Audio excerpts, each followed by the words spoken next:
Well, following the death of actor Gene Hackman and most recently a Sumter resident, a gentleman named Henry Dubose, who was found dead this morning.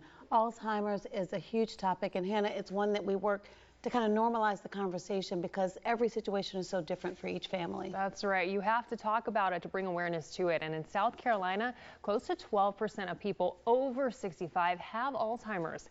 And over the last 20 years, the number of Alzheimer's deaths has actually increased by 175%. Joining us now in the studio is Taylor Wilson from the South Carolina Alzheimer's Association. And obviously, Taylor, situations like this are heartbreaking when you hear that a loved one has passed away. But, you know, when we have people's attention, we want to try and help as many families as we can. And when you're talking about caregivers, it really is about meeting that particular moment with that loved one, because there's a wide range of what Alzheimer's may look like and present like in a particular family. That's absolutely correct. We know that the term Alzheimer's and dementia is used interchangeably, but it's actually not the case. Alzheimer's is the most common form of dementia, but dementia can be caused by a lot of different diseases. You have frontal temporal dementia, you have vascular dementia, and all of these may have different symptoms. We do understand that one of the most dangerous behaviors of dementia, though, is wandering by car or wandering by foot. And so we really try and have caregivers plan ahead to think through what the options are for safety in their homes, to provide a safety checklist. Is there ways that we can ensure that their loved one has a GPS device on a bracelet or on an anklet that they can always be able to find out where they are? Wandering by car, making sure that you have low jacks or things like that you can track the loved one. The first 24 hours are the most dangerous for a loved one who's wandered with dementia, and we understand that in that time they may be subjected to harsh temperatures, but they also may not be traveling in a route that a caregiver may expect.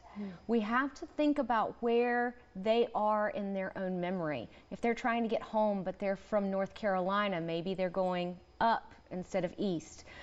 So really trying to be creative, getting in touch with law enforcement as soon as possible, and doing your best to think about how you can prevent this in the future is really the best way, because we do know that if a person with dementia wanders, they will wander again. Yeah. And it's hard because there are stages to it. And so what would you say to caregivers on how to create the conversation to have with your loved one if they have Alzheimer's or dementia? Sometimes it can be hard to accept. How do you go about having that conversation of, no, we're trying to help?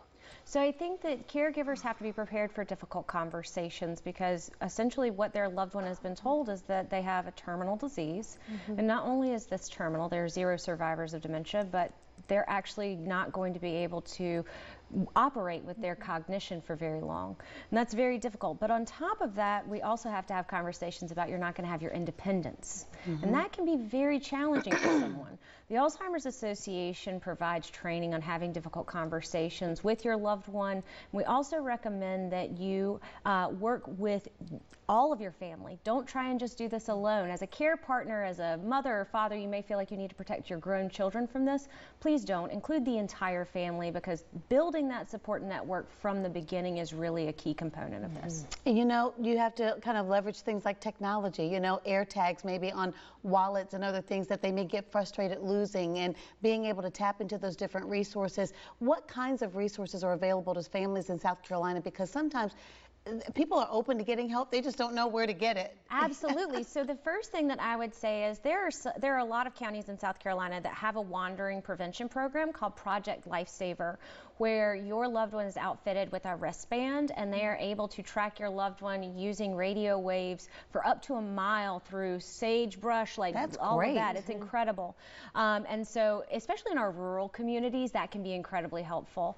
The other thing is we have Alzheimer's respite for caregivers to give them a little bit of a break. Alzheimer's caregivers, dementia caregivers are really providing an incredible amount of care with an able-bodied individual. So we know that they get tired, they need a break too. That's a really big component of all of these conversations, is we can't forget about the caregiver for the person with dementia. A lot of times we focus on the person with Alzheimer's. but it's the caregiver who Yes. needs the support as well.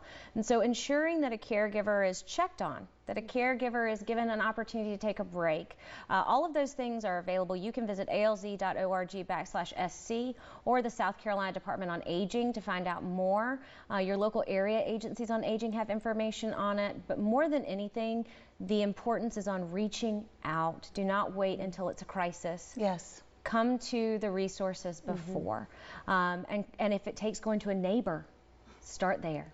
Absolutely. Just Great information, Taylor. Thank you so much. I hope this conversation gives a lot of people help, because so many families are dealing with this, and sometimes you feel like you're alone, but we do have resources and people who care in our community who are willing to help you build that team, make sure caregivers have a break to help you tackle those to-do lists and all those things. So we'll make sure the link to the website that Taylor mentioned also is posted on WISTV.com. Absolutely. Thank you so much for being here with us. All right, well, let's go ahead and get a check of our first alert forecast with meteorologist Vaughn Gaskin. Hey, Vaughn.